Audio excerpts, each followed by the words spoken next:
या विशेष कार्यक्रमासाठी उपस्थित असणारे आपण सर्वजण, तसेच विचारपीठावर उपस्थित असणारे सर्व मान्यवर,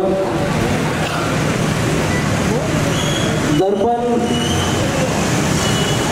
प्रबोधिनी या माध्यमातून जी खूप विधायक कामं आपण सर्वजण करत आहात, फुले आंबेडकर दर्पण प्रबोधिनीच्या माध्यमातून जे करत आहात ते खरं तर मला वाटतं की संबंध राज्यासाठी मार्गदर्शक आहे.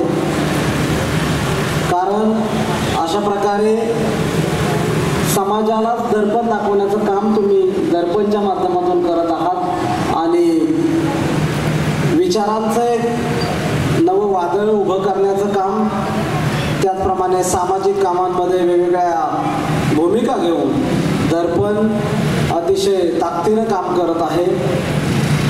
मला काही लोक बोलले की दर्पणचं काम हे मागील अनेक वर्षांपासून न थांबता कंटिन्यू चालू आहे, त्यामध्ये खंड पडू देत नाहीत आणि अशा प्रकारचं तुम्ही हे काम करत आहात. आदरणीय उत्तमरावजी यांच्या संकल्पनेतून उभा राहिलेला हा कामाचा डोलारा तुम्ही यशस्वीपणे पुढे घेऊन जात आहात. त्याबद्दल आपल्या सगळ्यांचे खरं तर आभार मानले पाहिजेत की समाजाला तुम्ही काहीतरी चांगलं देत आहात. आज विश्वरत्न डॉक्टर बाबासाहेब आंबेडकर यांच्या 134व्या जयंतीच्या पर्वामध्ये या ठिकाणी हा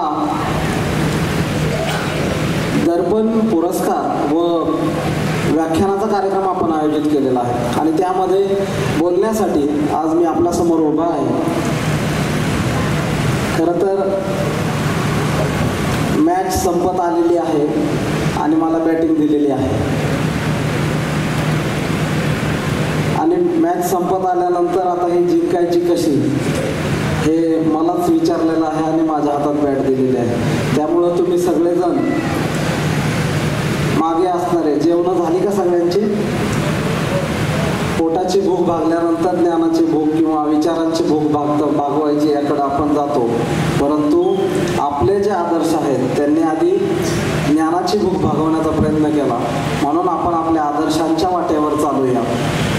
आज या ठिकाणी हे विचारांचं पुष्प ठेवत असताना, या विचारपीठावरून बोलत असताना मला म्हणावं वाटतं, संबंध विश्वाला शांतीचा आणि करुणेचा संदेश देणारे तथागत भगवान गौतम बुद्ध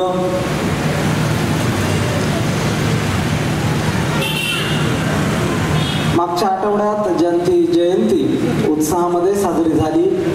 तो या पृथ्वीचा पहिला चक्रवर्ती राजा प्रियदर्शी सम्राट अशोक. आम्हा घरी धन, शब्दांचीच रत्ने, शब्दांचीच शस्त्रे यत्न करून या भाषेत शब्दांचं सामर्थ्य सांगणारे जगद्गुरु विद्रोही संत तुकाराम महाराज, आऊसाहेब जिजाऊ या महाराष्ट्राच्या गुलाम झालेल्या मातेमध्ये स्वाभिमान पेरून इथं स्वराज्य उभं करता येऊ शकतं हे ज्यांनी दाखवून दिलं आणि ते करून दाखवलं ते रयतेचे राजे कुळवाडी भूषण जांताराजा छत्रपती शिवाजी महाराज, छत्रपती संभाजी महाराज.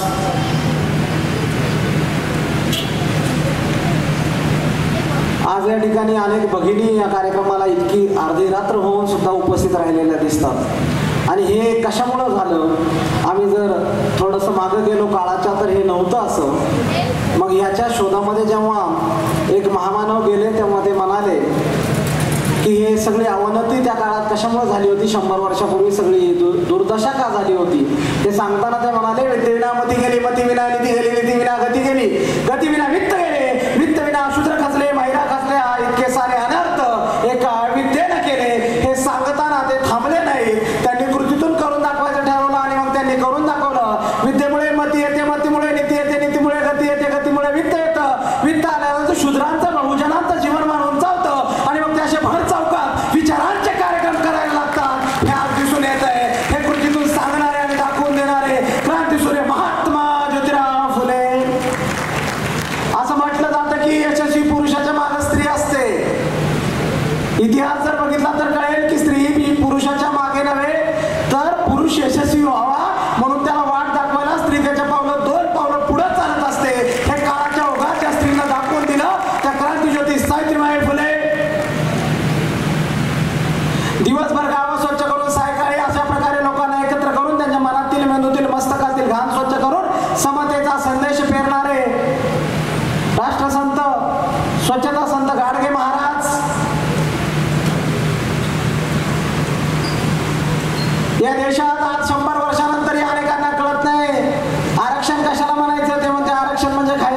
आरक्षण म्हणजे भीक आहे, पण आजपासून 125 वर्ष आधी एका राजाला आरक्षण म्हणजे काय हे कळलं होतं आणि ते आरक्षण म्हणजे काय हे समजून घेऊन तेव्हा त्यांनी सांगितलं होतं की आरक्षण म्हणजे खैरात नाही, भीक नाही, तर आरक्षण म्हणजे जे वर्षानुवर्ष पिढ्या मागासलेले आहेत त्यांना बरोबरीने येण्यासाठी दिलेली समानतेची संधी म्हणजे आरक्षण हे सांगणारे आरक्षणाचे जनक लोकराजा राजर्षी शाहू महाराज.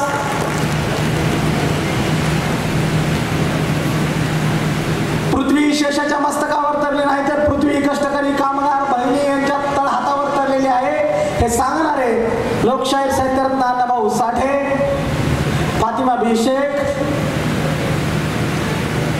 माता रमाई, माता भीमाई, पिता रामजी सुभेदार यांच्यासह मानव मुक्तीच्या लढाईमध्ये ज्यांनी आपलं योगदान दिलं असे सर्व महामानव या सर्वांना अभिवादन करतो. आणि आज यांच्या जयंतीच्या पार्श्वभूमीवर हा कार्यक्रम आयोजित केलेला आहे. त्याचं नाव घेताना मला असं म्हणावं वाटतं की व्रतप्राय झालेल्या कोट्यवधी जीवात भरला ज्यांनी नवा प्राण, मृतप्राय झालेल्या कोट्यवधी जीवात भरला ज्यांनी नवा प्राण, मनुवादाविरोधात ते लढले होऊन बेभान, काळारामाला घाम फोडून चवदार पाण्याला आग लावून पेटवले ज्यांनी मनुस्मृतीचे प्रत्येक पान, कोलंबिया विद्यापीठाने जगातला सर्वोत्तम विद्यार्थी म्हणून केला त्यांचा बहुमान, जगातील प्रत्येकाची त्यांच्या समोर झुकते मान, अशा विश्वरत्न डॉक्टर बाबासाहेब आंबेडकरांना माझा शतशः प्रणाम, माझा शतशः प्रणाम.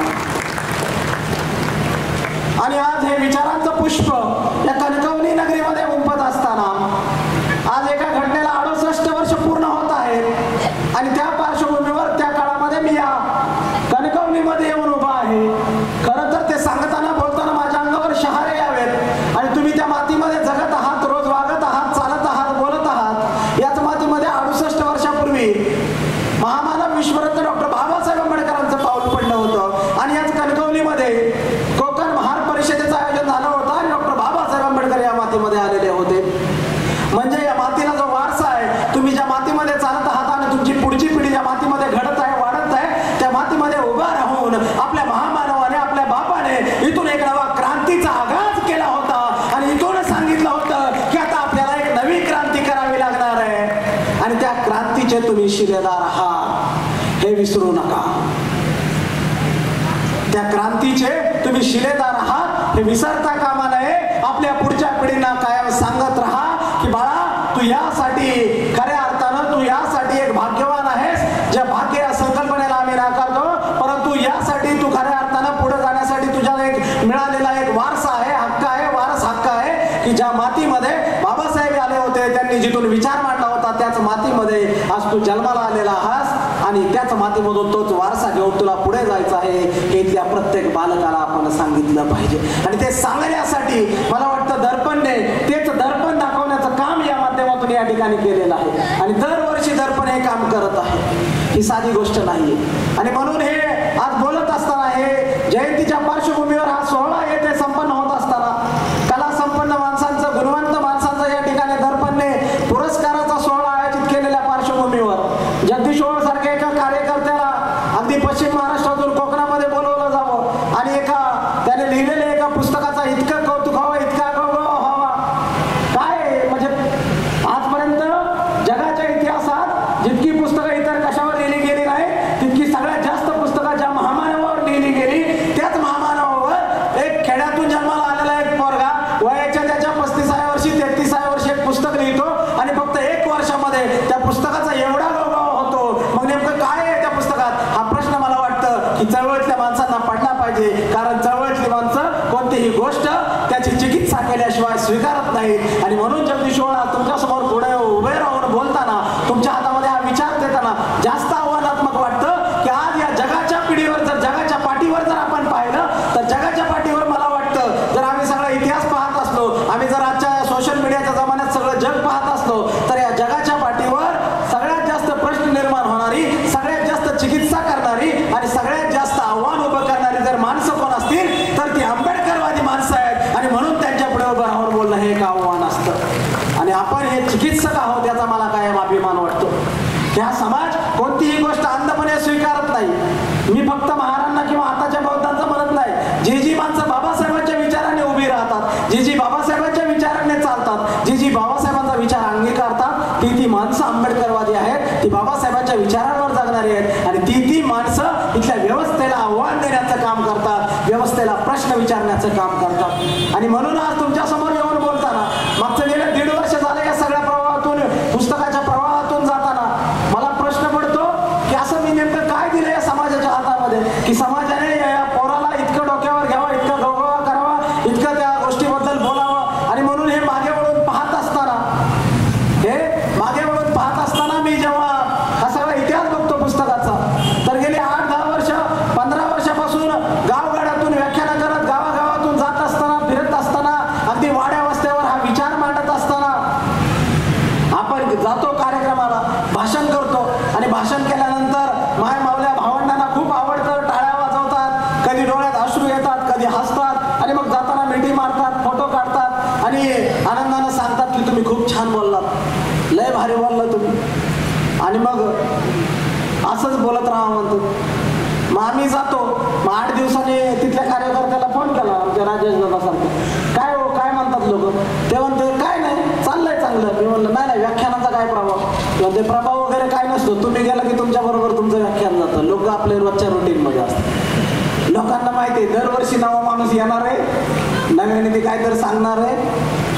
मग हे मी माझ्या चळवळीतल्या बांधवांना, पत्रकार मित्रांना, संपादकांना जेव्हा हे बोललो, ते म्हणाले तुम्ही जे नव्या अँगलने नव्या भाषेत मोटिवेशनल बाबासाहेब मांडताय, ते मोटिवेशनल बाबासाहेब लोकांना सांगताय, ते आजच्या पिढीला आवडतंय, पण ते भाषण आहे, ते भाषण तुमच्यासोबत विरून जात आहे. तुम्हाला लोकांना हे बाय हँड द्यावं लागेल, तुम्हाला लोकांना हे हातात द्यावं लागेल. तुम्ही लोकांच्या हातात काहीतरी दिलं, ते त्यांच्या टेबलवर असेल, ते त्यांच्या घरामध्ये असेल, दिवाणखान्यात असेल, बेडजवळ असेल, ते हातात घेतील, वाचतील, ते लगेच संपणार नाही. तुम्ही ते लिहा आणि तुम्ही ते लिहून द्या लोकांच्या हातात. मग आता हे लिहायचं म्हणल्यावर म्हणलं बाबासाहेबांवर 1000 पुस्तकं आहेत, लाखो पुस्तकं आहेत, काय लिहायचं आपण, हा प्रश्न पडतो. आणि मग हा प्रश्न जेव्हा पडला, आता आजची पिढी, आताचं जग कसं झालंय, हार्ड अँड फास्ट, लोकांना सगळं फास्ट पाहिजे. लोकांना कुणाचंही 1.5 तास ऐकत बसायचं नाहीये.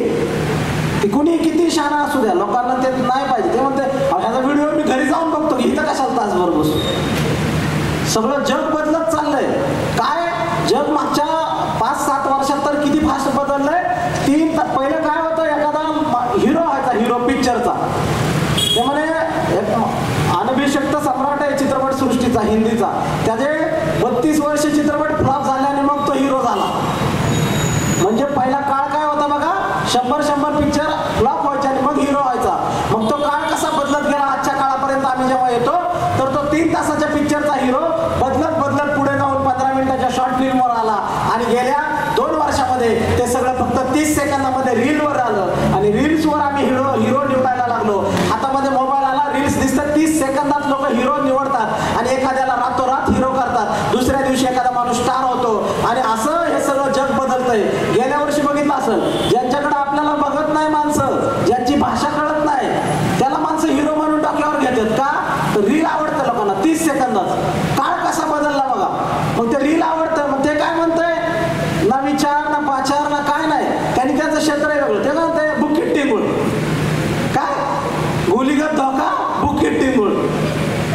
होय पोरांनो, माहिती आहे ना, गुलीगत धोका, बुकीट टिंगुळ. आणि तो माणूस सगळ्यांचा स्टार होतो. तो त्याच्या लाईफमध्ये जे करतो ते त्याच्यासाठी योग्य आहे. पण मला तुम्हाला हे का सांगायचं उदाहरण, की काळ किती फास्ट बदलला. 3 तासाचं 30 सेकंदावर आलं आणि 30 सेकंदातून सगळं हिरो घडायला लागले. पण साहित्य क्षेत्रामध्ये, चळवळीमध्ये असे काय बदल झाले की नव्या पिढीने चळवळीकडे यावं, नव्या पिढीने वाचनाकडे यावं, असा नव्या पिढीसाठी चळवळीने काय बदल केला, हा प्रश्न मला गेले 2 वर्ष सतावत होता. आणखीन आम्ही ते मोठं 400-500 पानाचं पुस्तक जर या नव्या पोराच्या हातात दिलं, जो रील्स बघण्याच्या तयारीमध्ये असतो 30 सेकंदाचं, त्याला 20 सेकंदाच्या वर तो रील्सवर थांबत नाही, लगेच रील्स बदलतो, दुसरं बघतो. मग तो 400 पानाचं पुस्तक वाचेल का, हा प्रश्न मला पडत होता. आणि म्हणून गेले 15 वर्ष 10 वर्ष डोक्यात जे पुस्तक होतं, ते पुस्तक नव्याने मांडायला चालू केलं होतं, लिहायला चालू केलं होतं. नव्या अँगलने नव्या पिढीला मोटिवेशनल भाषेत बाबासाहेब सांगायचे असं लिहित होतो आणि ते लिहित पूर्णत्वास येत होतं. एक प्रकरण होत होतं. पण 2018 साली एक अपघात माझ्या आयुष्यामध्ये घडला आणि 2018 साली तो अपघात इतका भयानक होता. पुण्यातून बाहेर मुंबईच्या दिशेने येताना चांदी चौक म्हणून पुण्याचा एक भाग आहे, तिथं तो अपघात झाला आणि अपघात रस्त्यावरती रहदारी मेन हायवेला झाला. माझ्या ब्रेनला इंजुरी झालं, मेंदूला इजा झाली. रस्त्यावरच्या लोकांनी उचलून दवाखान्यात नेलं, टाकलं साईड हॉस्पिटलला. आणि टाकल्यानंतर डॉक्टरांनी उपचार चालू केले, चळवळीतले लोक जमा झाले. पण डॉक्टर म्हणाले आता मेंदूला मार लागलाय, काय होईल सांगता येत नाही. मग संध्याकाळ झाली, खेड्यावरून आईबाप धावत पळत आले. आईबाप आले, डॉक्टर म्हणाले तुम्ही भेटू शकत नाही कारण ICU मध्ये त्याचं काही वाचण्याची शक्यता नाहीये, त्यामुळे सांगता येत नाही. 2 दिवस 48 तास थांबा. आई वडिलांना वाटलं आता काही खरं नाही. आपल्याकडे असं आहे की पेशंट गेलेलं असतं, ते फक्त बिल वाढवाय ठेवलं म्हणतात गेल्यावर. तसे मेसेज गेले, मग लोक भेटायला यायला गर्दी झाली. मग 2 दिवस गेले. आई वडिलांना डॉक्टर म्हणाले तो कोमात गेलाय, आता तुम्ही काय भेटून उपयोग नाही. तो कोमात गेलाय, आता भेटून काय उपयोग नाहीये, समोर गेलात तरी काय बघू, फक्त बघावं लागेल. आणि मग सगळी परिस्थिती बदलली एका अपघाताने. 4 दिवस गेले, 5 दिवस गेले, 6 दिवस गेले आणि त्यानंतर डॉक्टरांच्या उपचारांना प्रतिसाद आला आणि हालचाल झाली. तेव्हा डॉक्टर म्हणाले हालचाल व्हायला लागली. 2 दिवसांनी नंतर शुद्धीवर आलो आणि शुद्धीवर आल्यानंतर आई वडील समोर आले आणि डॉक्टरांना मी म्हणालो की हे कोण आहे, हे कोण आहेत. तेव्हा आई वडील शॉक झाले की असं का बोलला हा. डॉक्टर म्हणाले ह्याच्या मेंदूला मार लागल्यामुळे स्मृतिभ्रंश झालाय, याला मागचं काही आठवत नाहीये, त्यामुळं ह्याला जर तुम्ही आता पुन्हा सांगितलं तर मग त्याच्या लक्षात येईल. मग ते पुन्हा सांगितल्यावर मग कळायला लागलं. पण सगळ्या गोष्टी मागच्या पुसल्या गेल्या होत्या. आई वडील म्हणाले असं जगून आता काय उपयोग, भाषण करायचा, लिहायचा, बोलायचा, आता काय. डॉक्टर म्हणाले काही काळ जाऊ द्या, काही काळ गेल्यानंतर काही वर्षांनंतर झालं त्याच्यात रिकव्हरी तर होईल. मग घरी गेल्यानंतर 1 महिन्याने इतर ठिकाणी उपचार झाले, इतर ठिकाणी इतरांच्या उपचाराला प्रतिसाद दिला गेला. आणि हे मला काही माहित नाही, मी सगळं दुसऱ्यांनी सांगितलेलं तुम्हाला सांगतो. आणि मग इतर अनेक केरळ सारख्या राज्यात इतर ठिकाणी उपचार झाले. आणि मग तिथले काही डॉक्टर म्हणाले याला मोटिवेशनल व्हिडिओ दाखवा. आणि मोटिवेशनल व्हिडिओ मधून ह्याला जर वाटलं की आपण उभा राहावं तर हा उभा राहील. आणि मग मला घरातले मोटिवेशनल मोबाईल मधले व्हिडिओ दाखवायला लागले. मग रोज मला काहीतरी एका दुसरा व्हिडिओ दाखवायचे की ह्याला मोटिवेशन मिळेल आणि ह्यातनं बाहेर पडेल. आणि मग माझ्याच मोबाईल, घरातला मोबाईल, कोणाचा मोबाईल मला दाखवायचे. पण झालं काय, माझाच मोबाईल मला पुन्हा पुन्हा दाखवायला लागल्यावर माझेच व्हिडिओ, मी पाहिलेले व्हिडिओ किंवा माझे इंटरेस्ट असणारे व्हिडिओ मला पुन्हा पुन्हा दिसायला लागले. आणि तेच व्हिडिओ मी पुन्हा पुन्हा बघायला लागलो. आणि तेच व्हिडिओ पाहत असताना त्यातून मला एक माणूस, एक महामानव पुन्हा पुन्हा दिसायला लागला. आणि तेच व्हिडिओ मी पुन्हा पुन्हा बघत असताना काहीतरी तारा जोडायला लागल्या, मला काहीतरी आठवायला लागलं. आणि मला आठवायला लागलं की अरे मी जे मोटिवेशनल बघतोय ना, या माणसाविषयी मी काहीतरी मोटिवेशनल मीच लिहित होतो. आणि ते जसं आठवलं तसे मी माझे मेल्स चेक केले, सगळ्या वह्या काढल्या आणि ते मेल्स पुन्हा एकदा जोडायला लागलो. ते मेल्स जोडले, त्याच्या प्रिंट केल्या आणि पुन्हा एकदा काहीतरी जोडलं गेलं आणि पुन्हा एकदा अशी 100 पानं जोडली गेली. आणि तेव्हा आठवलं की अरे मी असं काहीतरी लिहित होतो. आणि मग राहिले लिहायचं आणि मग पुन्हा नव्याने लिहायला लागलो. पुन्हा ते पूर्णत्वास न्यायचा ध्यास घेतला आणि पुन्हा ते पूर्णत्वास नेण्यासाठी ताकदीनं लिहायला लागलो. आणि पुढचे 2 वर्ष एक पुस्तक पूर्णत्वास गेलं. आणि पुढचे 2 वर्षात पुस्तक पूर्णत्वास जाऊन त्या पुस्तकाचं प्रकाशन डिसेंबर 2023 मध्ये पुण्यामध्ये झालं. त्या पुस्तकाचं नाव म्हणजे जग बदलणारा बाप माणूस. हे पुस्तक पूर्णत्वास गेलं. हे पुस्तक पूर्णत्वास जात असताना त्या भयान अपघातातून सगळं संपलंय असं वाटताना, सगळं मृतप्राय झालंय, आता पुन्हा हा उठणार नाही, हा उभा राहणार नाही, हा बोलू शकणार नाही असं अख्खं जग म्हणत असताना, सगळी ओळखीची माणसं म्हणत असताना, हा जगदीश पुढे 2019 सालच्या एप्रिल महिन्यात पुन्हा त्याच ताकदीनं त्याच विचारपीठावर उभा राहिला आणि पुन्हा त्याच ताकदीनं विचार मांडायला लागला.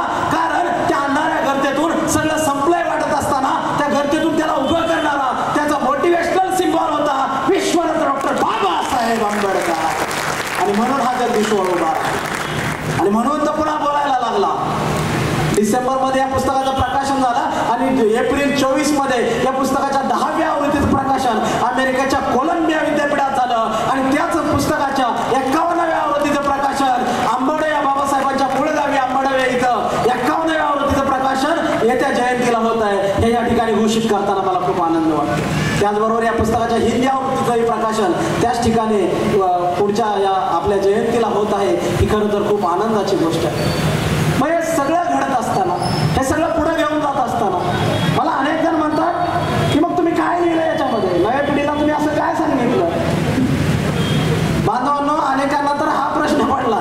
ते मला म्हणले, एकांतात येऊन म्हणले आपल्या चळवळीतलेच काय, ते म्हणले बाबासाहेब तुम्ही लिहिलंय पुस्तक, पण बाबासाहेबांनी देशाचं संविधान लिहिलं, मग देश बदलला, देशात क्रांती झाली, तुम्ही जग बदलणारा बाबासाहेबांना नाव दिलं म्हणजे जग बदलणारा बाप माणूस असं जरा म्हणले बरोबर नाही वाटत. तसं लिहिलंय का तुम्ही त्याच्यात आतमध्ये काय? मला म्हणले काय म्हणले? जग बदलणारं नाव दिले त्याच्यात आतमध्ये मग असं काय आहे नेमकं?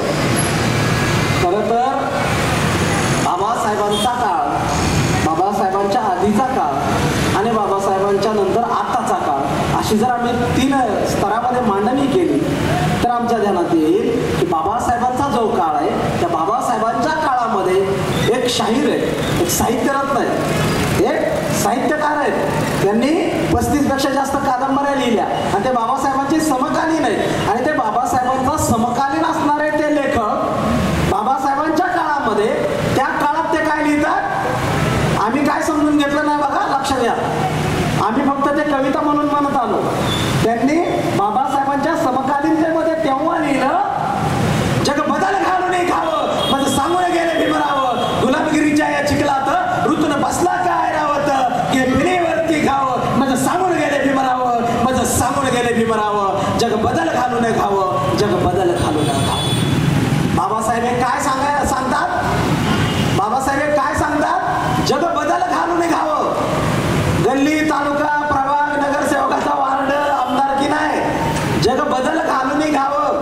बाबासाहेब हे जग बदलायला सांगणारी व्यक्ती आहे, महामानव आहेत. हे लोकशाही साहित्यरत्न अण्णाभाऊ साठे तेव्हा सांगतात आणि त्याचा अर्थ नेमका काय घ्यायचा हे आम्हाला आणखीन कळलं नाही. तेव्हा सांगतायत जग बदल घालून खावं. बाबासाहेब हे जग बदलायला सांगणारे व्यक्तिमत्व आहे. त्यांचा विचार हा जग बदलणार आहे, त्यांचा विचार हा जगावरती प्रभाव टाकणार आहे आणि त्यांच्या विचाराने जगामध्ये काय परिवर्तन झालं हे नव्या पिढीने आपल्या नव्याने मांडावं लागेल. ही जबाबदारी मला वाटली आणि म्हणून नव्या पिढीचा प्रतिनिधी म्हणून ही नव्याने मांडणी करावी लागेल ह्याचं भान आलं आणि म्हणून ती मांडणी आता आपल्याला करावी लागेल आणि ते नव्या अँगलने बाबासाहेब आपल्याला नव्याने मांडावे लागतील. मग नव्याने नव्या अँगलने नव्या पिढीसमोर काय बाबासाहेब मांडायचे हा प्रश्न पडतो. काय मांडलं मग या जगदीश ओळणे?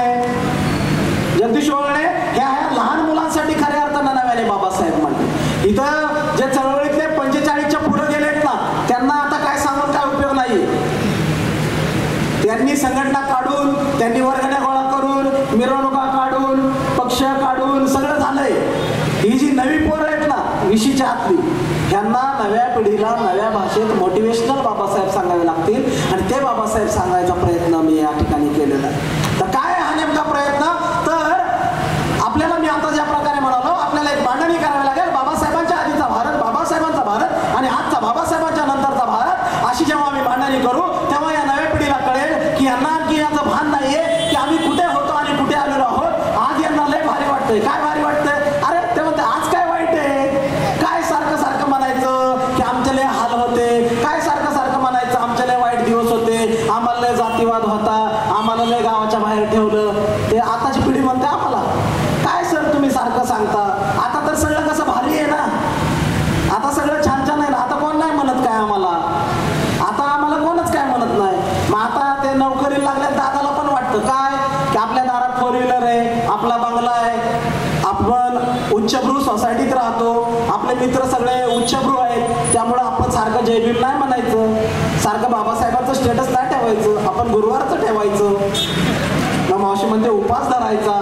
मग कसं बिल्डिंग मधल्यांना छान वाटतं ना सगळ्या बायकांना की आमच्यात आली ती. पण ते तरी पण लग्न करताना तुम्ही पोरगी देतच नाही तुम्हाला, तरी पण तुम्हाला तुमच्या पोराला लग्न जमवून पोरगी देतच नाही ना कोण. ह्याचं भान यायला पाहिजे ना. म्हणून बाबासाहेबांच्या आधीचा भारत बघत असताना मला या ठिकाणी एक प्रसंग छोटासा तुम्हाला सांगा वाटतो. ही बारकी पोरं बघितल्यानंतर मला आठवतं ही जी लहान मुलं आज आम्ही बघतो आज या कणकवली सारख्या या शहरामध्ये, या कोकणच्या गाभ्यामध्ये आज हा विकास झालेला दिसतो, हे सगळं झालेलं दिसतं, हे सगळं जीवनमान उंचवलेलं दिसतं. मग आता कसं झालंय, भारी भारी झालंय सगळ्यांचं. आता आम्ही हाय फाय सोसायटीत राहतो, बंगल्यात राहतो, आमच्या दारात रोज सकाळी बस येते आमच्या पोरांना न्यायला, शाळेत न्यायला, इंग्लिश मिडियमची ज्याची केजीची फी भरली आम्ही 50,000 60,000 आणि मग ती सकाळ सकाळ बस येते. आईची झोपच झालेली नसते, पोराला तसंच आवडते आई फटाफटा, त्याला टाय लाव, त्याला बूट घाल, त्याला सूट बूट टाय कोट घालून त्या बसपर्यंत न्यायचं सकाळ सकाळ. काय केजीला चाललाय, 50,000 फी भरली, दारात गाडी आली, पप्पा काही उठत नाही तोपर्यंत. मग आईला छान वाटतं की पोराला इंग्लिश मिडियमच्या शाळेत सोडायचं. आई सोडायला जाते पण सकाळी झोपेतच असते, त्यामुळे आई गडबड नाही करत. आई दुपारनं आवरून येते, चांगलं नटून थटून येते. 1 वाजता माघारी न्यायला पोराला, सोसायटीतला हाताला धरून न्यायचं. मग ती बस येते, आई पोराला बसमधून घेते. मग बसमधून घेतल्यावर गल्लीतनं त्या सोसायटीतनं चालल्यावर दिसलं कोण की म्हणते, अंकलला हाय कर, आजोबांना बाय कर, आंटीला गुड आफ्टरनून म्हण. का? आईला ह्या गोष्टीचा आनंद आहे की माझं सिनियर ज्युनियर KGत जाणारा मुलगा, माझी मुलगी इंग्लिशमध्ये बोलते, ते इंग्लिशमध्ये बोलते, ते हाय क्लासच्या शाळेत जाते, ज्या शाळेत लाख रुपये फी आहे त्या शाळेत माझं लेकरू जातं, याचा आईला आनंद आहे. आणि हे सगळं वैभव एका बाजूला मी जेव्हा पाहतो तेव्हा माझ्या मनात मी वाचलेला एक इतिहास माझ्यासमोर उभा राहतो. आणि तो इतिहास माझ्यासमोर उभा राहत असताना माझे डोळे भरून येतात आणि मला सातारच्या शाळेमध्ये दाखल झालेला एक मुलगा आठवतो. आणि तो मुलगा वयाच्या 8व्या वर्षी सातारच्या शाळेत दाखल होतो. आणि आनंदाने उत्साहाने तो मुलगा शाळेत जातो. हातात फटकी पिशवी, त्या पिशवीमध्ये पाटी पेन्सिल घेऊन तो मुलगा त्या शाळेत गेला. पण त्या मुलाला शाळेत गेल्यानंतर कळलं की आपल्याला शाळेत घेतलं जात नाहीये, आपल्याला शाळेत घेतलं जात नाही, आपल्याला वर्गाच्या बाहेर बसावं लागतं. आणि मग तो महानका मुलगा वर्गाच्या बाहेर बसतो आणि वर्गाच्या बाहेर बसून तो मुलगा वर्गात लक्ष देतो. आणि वर्गात गुरुजी काय शिकवतायत ते आपल्या पाठीवर उतरवतो, आपण समजून घेतो. तो बारका मुलगा वर्गाच्या बाहेर बसतो आणि बाहेर जिथं विद्यार्थ्यांनी चपला काढाव्यात ना तिथं हा मुलं बसतात आणि वर्गाच्या बाहेर बसून त्यांना शिकावं लागतं. एक दिवशी ते गुरुजी वर्गात फळ्यावरती लिहितात, विद्यार्थ्यांनो अशा कोणत्या गोष्टी आहेत, अशा कोणत्या वस्तू आहेत ज्या तुम्हाला दिसतात पण तुम्ही त्याला हात लावू शकत नाही. वर्गात बसलेली पोरं हात वर करतात. एक पोरगा उत्तर देतो, गुरुजी चंद्र, सूर्य, तारे, उंच नारळाचं झाड, त्यावरचा नारळ, माड, आंबे. बाहेर बसलेला एक मुलगा हात वर करतो आणि त्याच्याकडे गुरुजीचं लक्ष जातं. आणि गुरुजी म्हणतात, अरे सांग सांग भिवा, तुला काय सांगायचंय, बाहेर बसून तू काय सांगतोय. तो बारका भिवा मानेदारपणे उभा राहतो आणि मानेदारपणे उभा राहिलेला भिवा उत्तर देतो, गुरुजी या शाळेतला हा पाण्याचा माठ मला रोज दिसतो. गुरुजी या शाळेतला पाण्याचा माठ मला रोज दिसतो पण मला याला हात लावता येत नाही.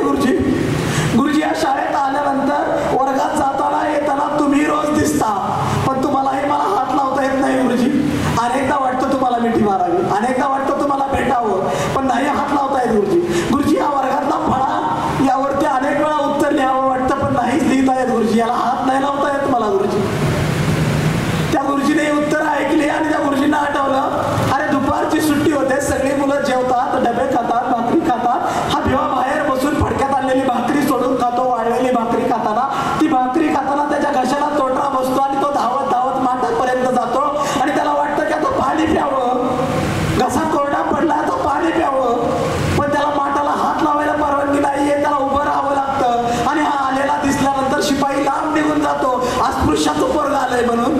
आणि मग शिपायाच्या मनात येईल तेव्हा तो माघारी येईल आणि मग माघारी आल्यानंतर त्याला वाटेल तेव्हा तो याच्या ओंजळीत पाणी होते.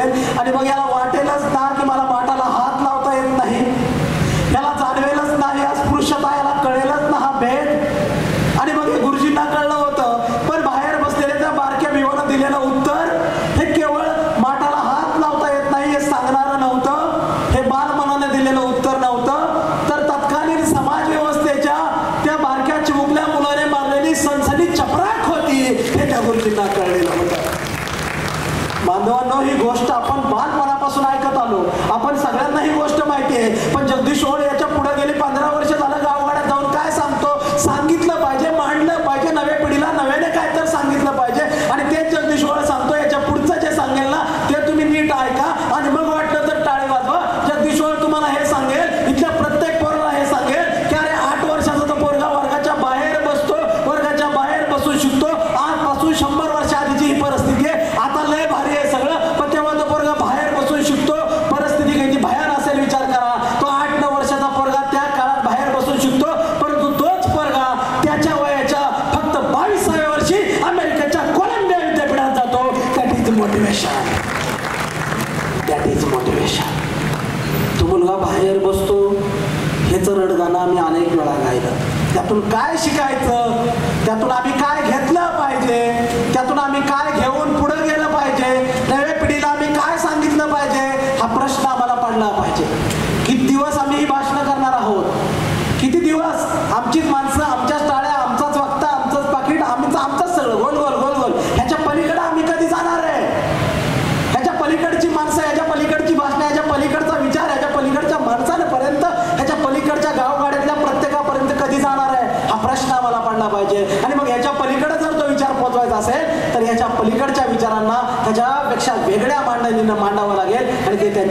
पोहोचवावं लागेल. मला वाटतं 21व्या शतकामध्ये ही मोठी जबाबदारी आज आमच्यावर आलेली आहे.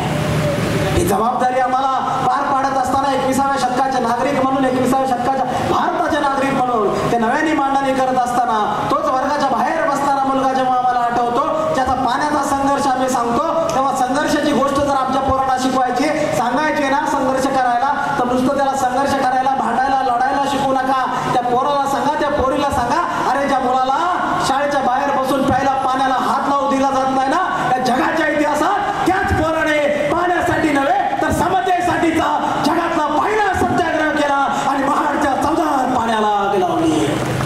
हा आमचा इतिहास आहे.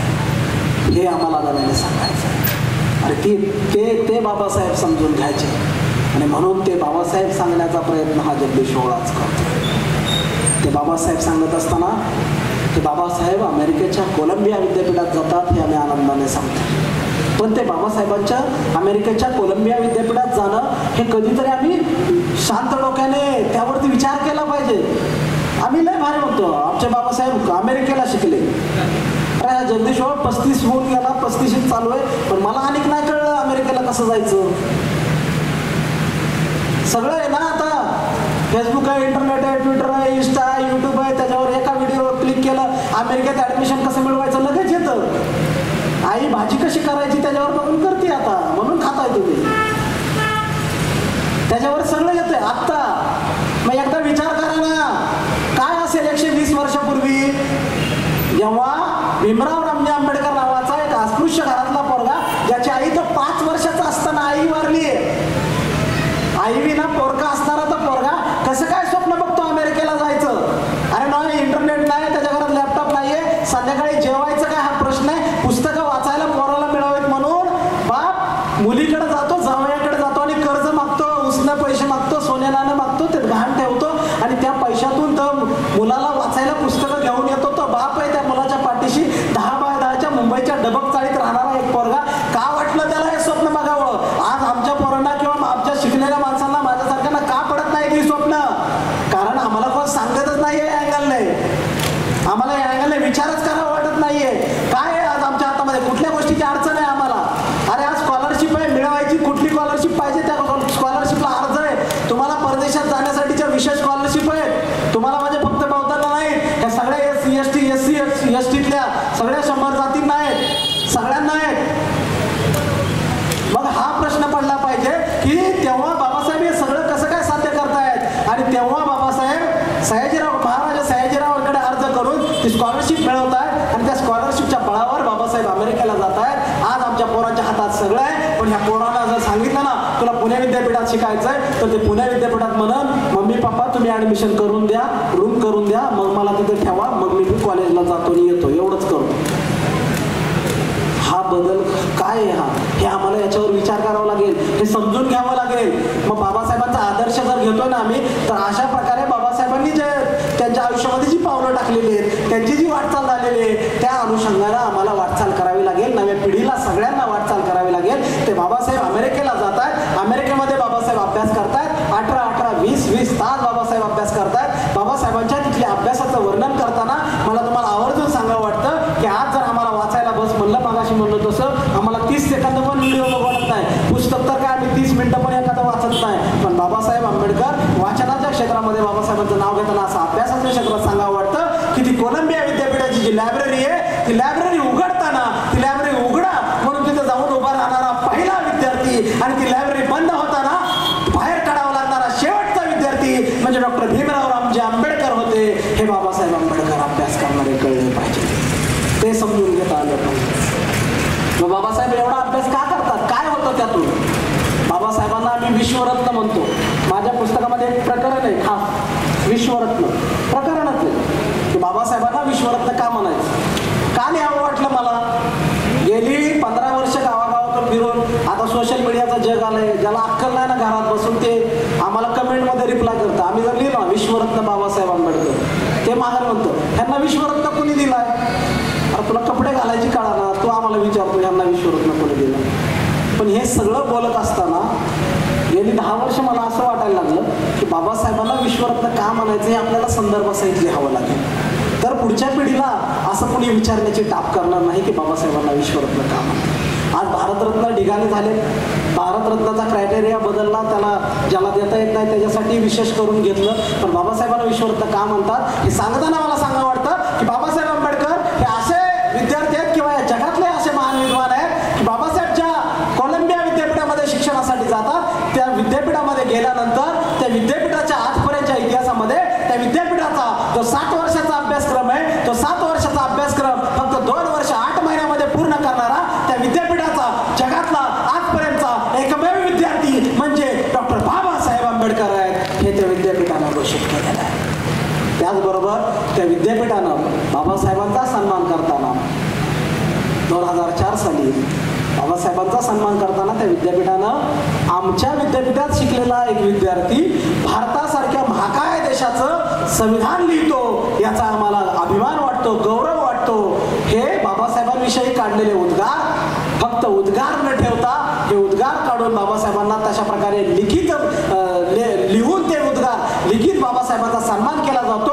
आणि तेवढ्यावरच न थांबता जगाच्या ज्ञानवेशीवर म्हणजे आजची जगाची ज्ञानवेश अमेरिका आणि त्या अमेरिकेच्या कोलंबियामध्ये जगाच्या ज्ञानवेशीवर बाबासाहेबांचा पुतळा स्थापन केला जातो.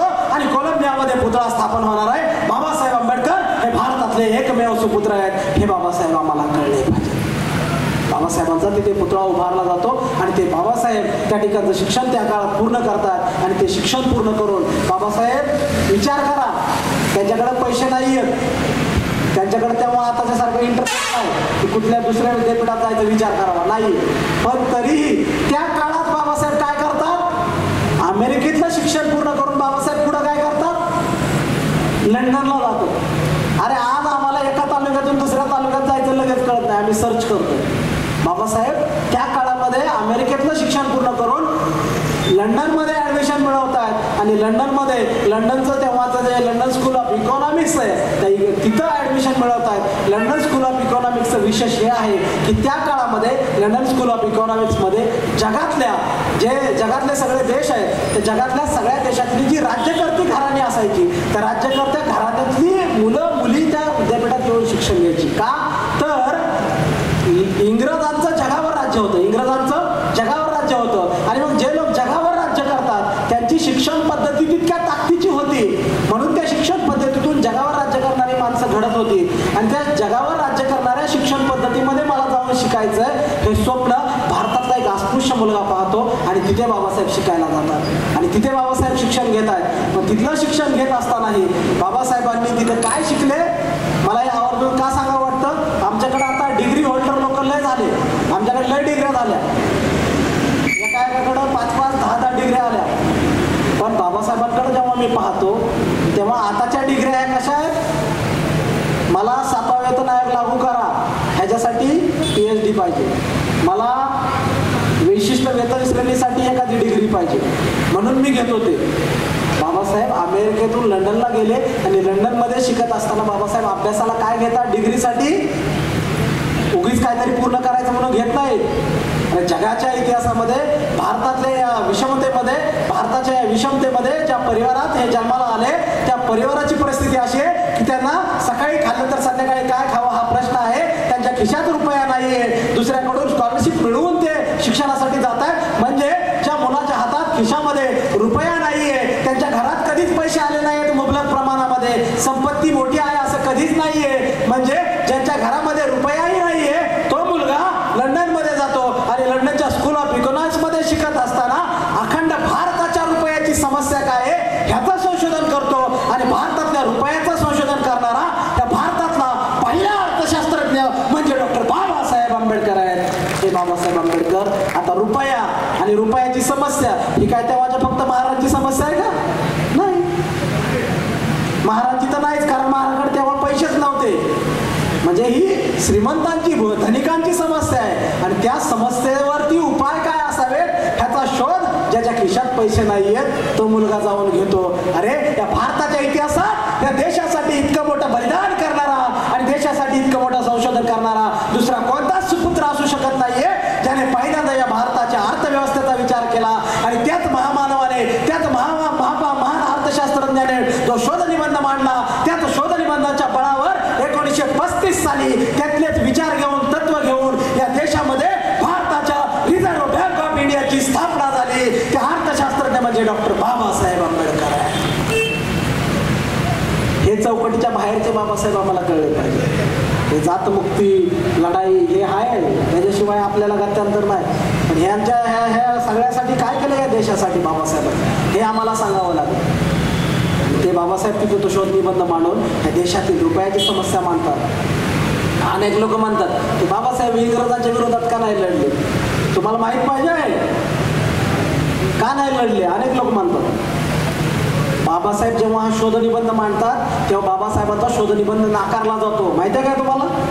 नाकारला जातो. हे घेणार नाही म्हणते. बाबासाहेब भारतात येतात कारण पैसे संपलेले असतात. बाबासाहेब येताना पत्र देतात तिथं लंडन स्कूल ऑफ इकॉनॉमिक्सला, हा शोधनिबंध मी पुन्हा घेऊन माघारी येईल आणि तो पुन्हा सादर करेल हे बाबासाहेब सांगतात. ते का नाकारला जातो ते समजून घ्या.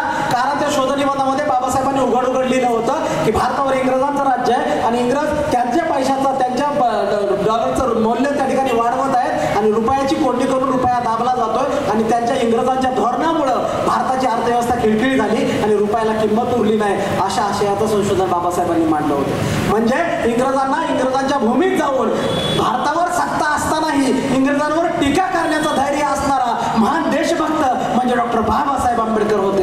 हे बाबासाहेब आम्हाला कळले पाहिजे. आणि ते बाबासाहेब हे सगळं करत असताना पुढे जाऊन ते रुपयातून रिझर्व्ह बँक ऑफ इंडिया उभं राहिली. बाबासाहेब भारतात आले आणि बाबासाहेब भारतात येऊन काय करतात हे खरं तर सविस्तर मला बोलायचं होतं. या सगळ्या देशासाठी काय करतात. SC ST OBC याच्या पलीकडं या देशातल्या सगळ्या स्त्रिया म्हणजे या देशाची 50% लोकसंख्या आज जे मुक्ततेचा श्वास घेत आहे ना आणि सुखाचा घास खात आहे ना, त्या सुखाच्या घासाच्या मागे त्या बाबासाहेबांचं काय योगदान आहे हे आम्हाला माहीत असलं पाहिजे. ती स्त्री कुणाच्याही घरची असू द्या, महामांग ढोर चांभार तेली कुणबी माळी तांबळी मराठा ब्राह्मण वैश्य कुणबी या सगळ्यांच्या घरातल्या स्त्रिया जर आज स्वाभिमानानं नोकऱ्या करत असतील, स्वाभिमानानं उभ्या राहत असतील आणि स्वाभिमानानं पद भूषवत असतील तर त्यामागं बाबासाहेबांना इथं मांडलेलं जे code bill Hindu code bill होतं आणि त्यासाठी बाबासाहेबांनी जेव्हा आपल्या कायदेमंत्री पदाचा राजीनामा देऊन या देशाला सांगितलं होतं की मला या देशातल्या स्त्रियांना, मला या देशातल्या शेतकऱ्यांना खऱ्या अर्थानं मोकळा श्वास घेऊ द्यायचा आणि त्यांना त्यांचे हक्क अधिकार मिळवून द्यायचे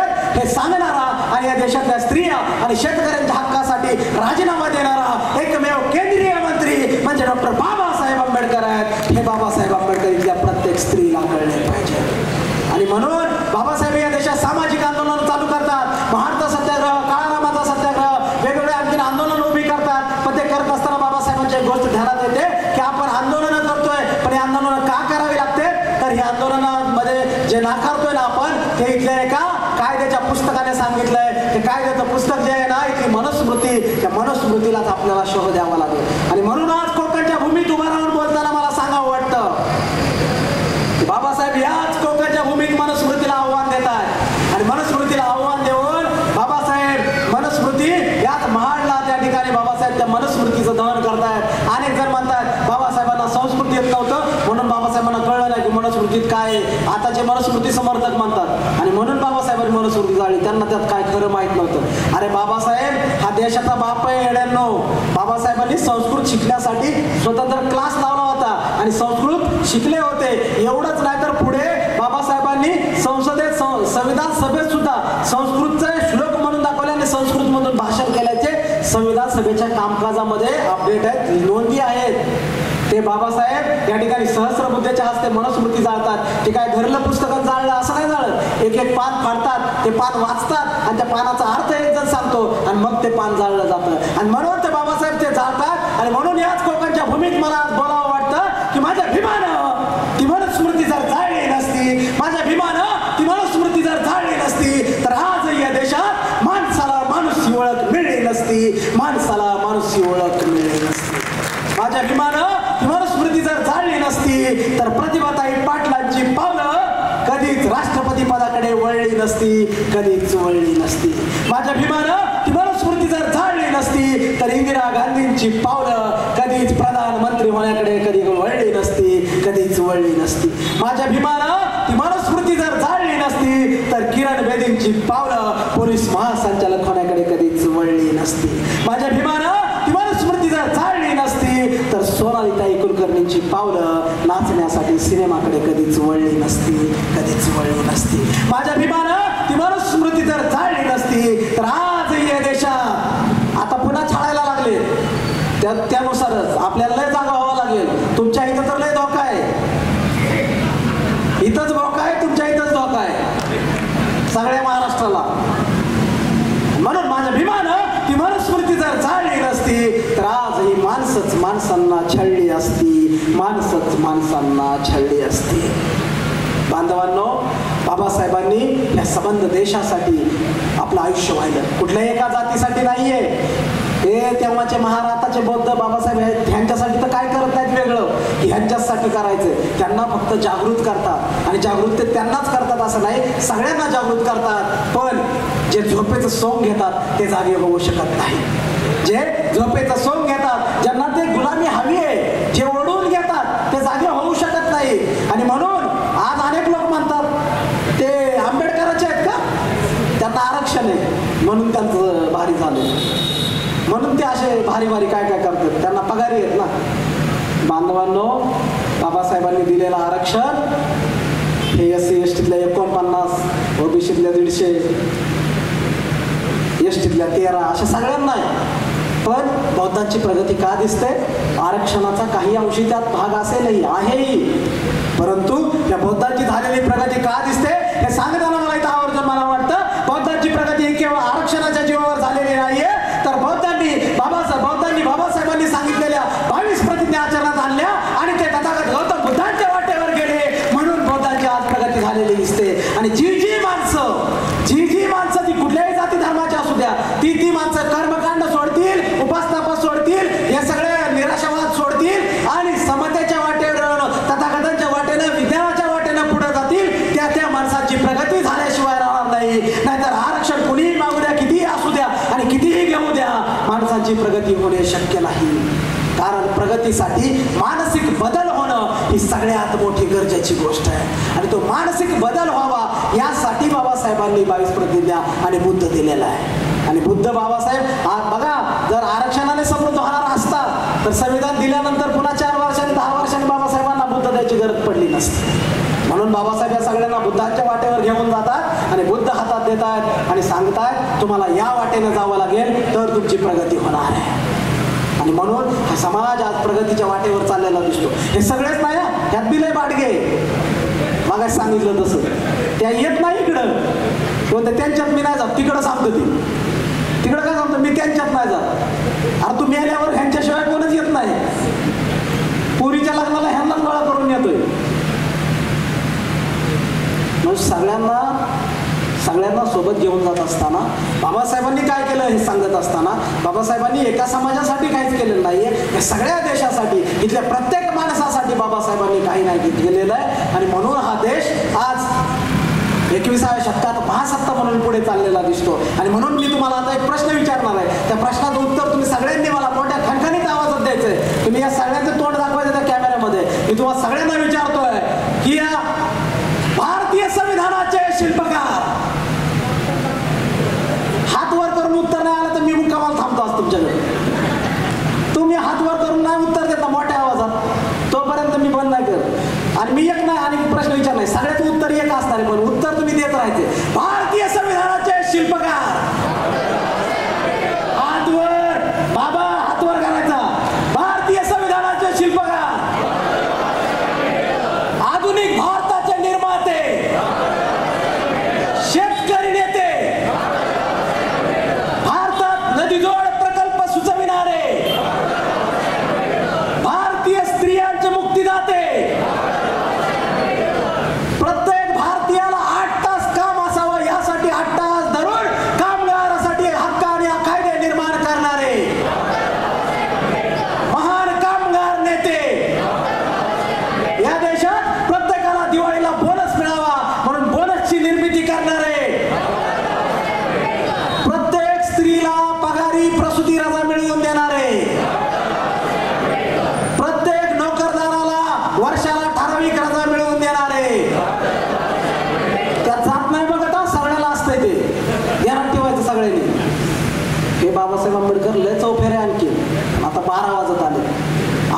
आणखीन आता बाकीच्या कोणाच्या 12 नाही वाजवायच्या, आपण आता उशीर झाला.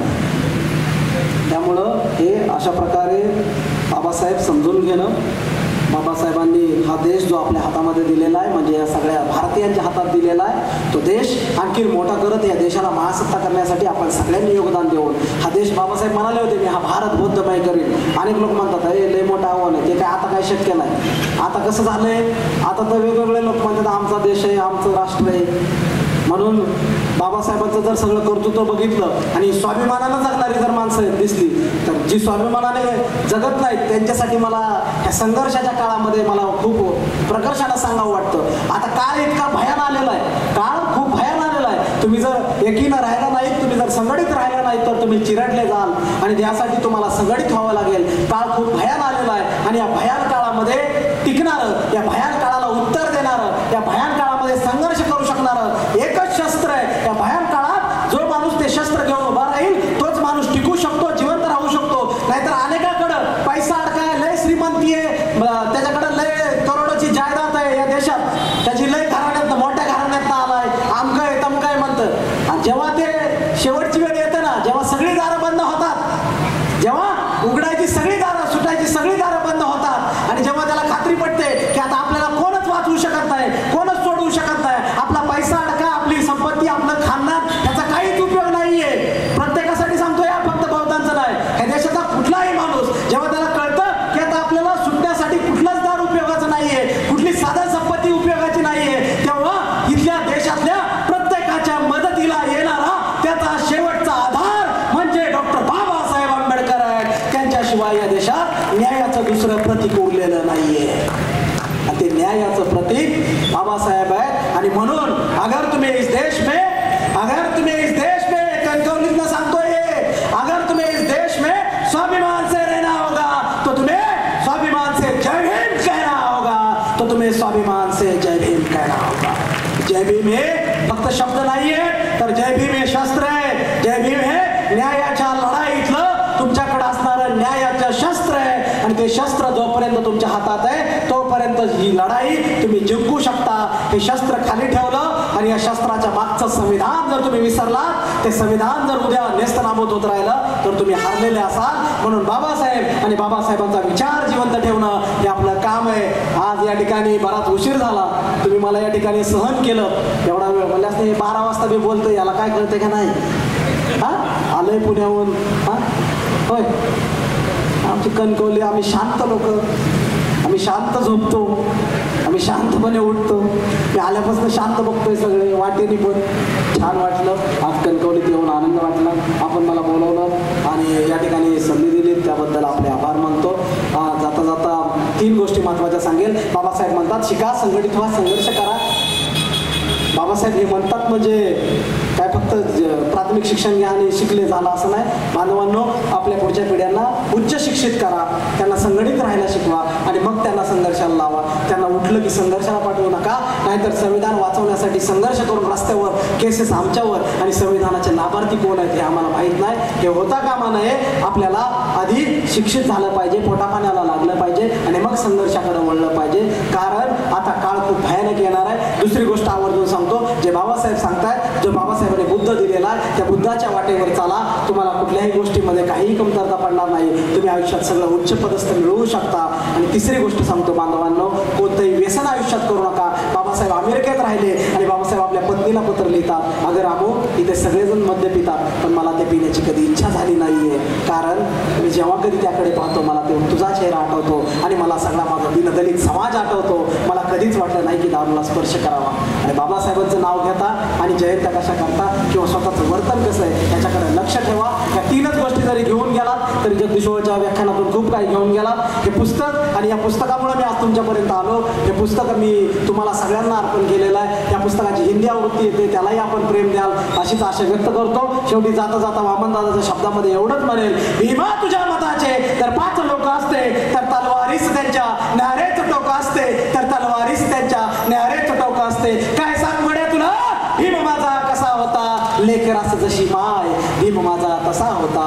फक्त 7 कोटी गुलामांचा नव्हे, अखंड भारतीयांचा उंचविला माथा. फाटक्या बंडीचा भीम माझा किसा होता, फाटक्या बंडीचा भीम माझा किसा. जे बोललो त्यातलं काही चुकलं असेल तर ते जगदीश्वराचं आहे, बरोबर आहे तेवढं शिव फुले शाहू आंबेडकरांचं आहे, म्हणून घरी घेऊन जा.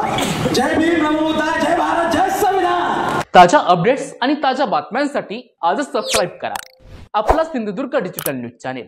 लाईक करा, शेअर करा, कमेंट करा आणि महत्त्वाचं म्हणजे बेल आयकॉनला क्लिक करायला विसरू नका.